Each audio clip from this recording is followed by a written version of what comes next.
I genuinely believe that the Catholic Church is not, to put it at its mildest, a force for good in the world. And therefore it is important for me to try and marshal my facts as well as I can to explain why I think that.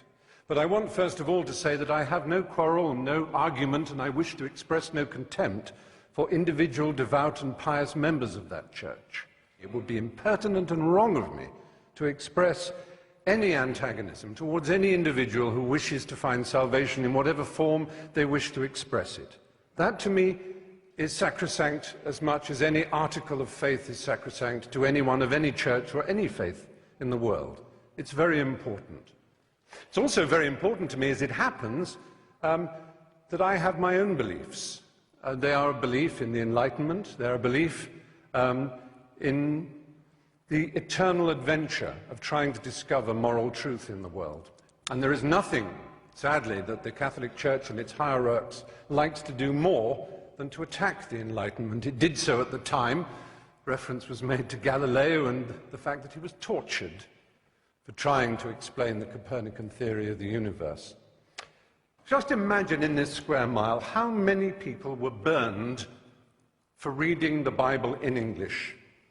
And one of the principal burners and torturers of those who tried to read the Bible in English here in London was Thomas More.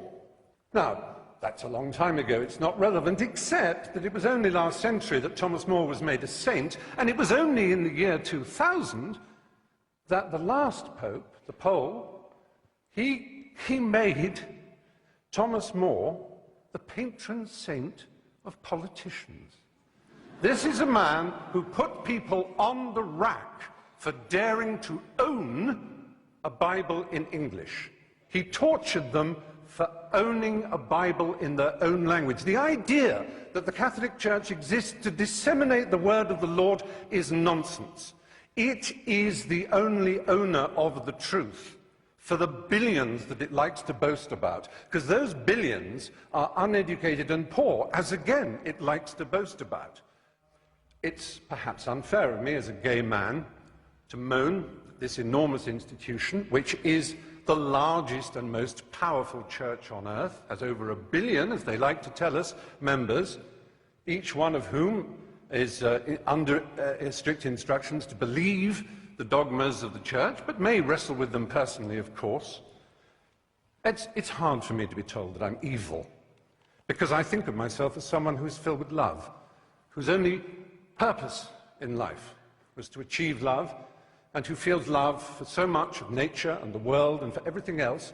We certainly don't need the stigmatization, the victimization that leads to the playground bullying when people say you're a disordered, morally evil individual. That's not nice. It isn't nice.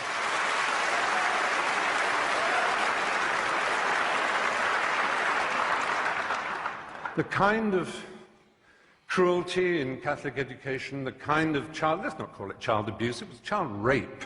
The kind of child rape that went on systematically for so long.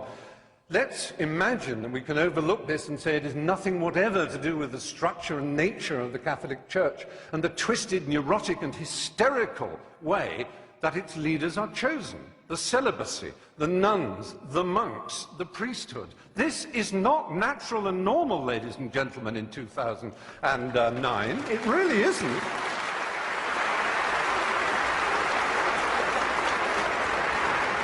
I have yet to approach one of the subjects dearest to my heart. I've made 3 documentary films on the subject of AIDS in Africa. My particular love is the country of Uganda. It's one of the countries I love most in the world. There was a period when Uganda had the worst incidence of HIV/AIDS in the world. But through an amazing initiative called ABC, abstinence, be faithful, correct use of condoms, those 3, I'm not denying that abstinence is a very good way of not getting AIDS. It really is. It works. So does being faithful. But so do condoms. And do not deny it. And this Pope,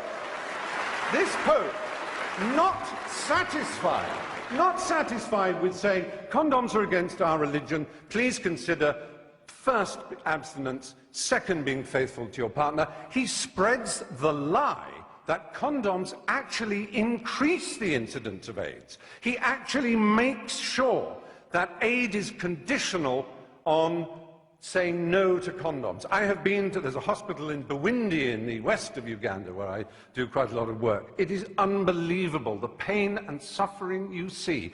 Now, yes, it is true, abstinence will stop it. It's the strange thing about this church. It is obsessed with sex, absolutely obsessed. Now, they will say, we with our permissive society and our rude jokes are obsessed. No, we have a healthy attitude. We like it, it's fun, it's jolly, because it's a primary impulse. It can be dangerous and dark and difficult. It's a bit like food in that respect, only even more exciting. The only people who are obsessed with food are anorexics and the morbidly obese. And that, in erotic terms, is the Catholic Church in a nutshell.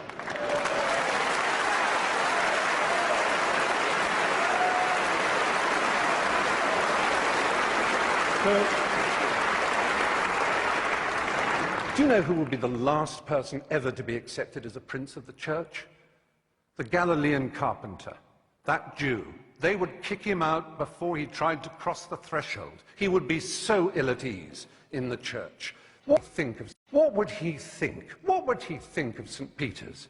What would he think of the wealth and the power and the self-justification and the wheedling apologies?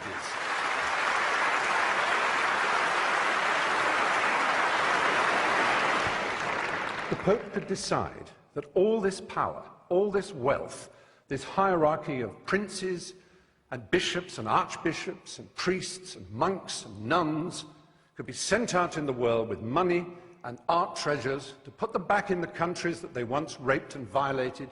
They could give that money away and they could concentrate on the apparent essence of their belief.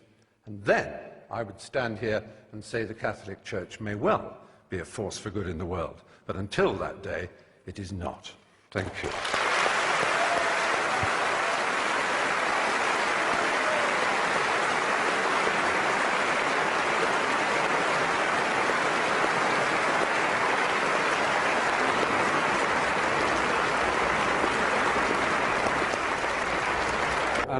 I suppose I'm slightly disappointed that Anne Widdecombe in particular should say, oh, I knew they'd bring up condoms and child rape and homosexuality.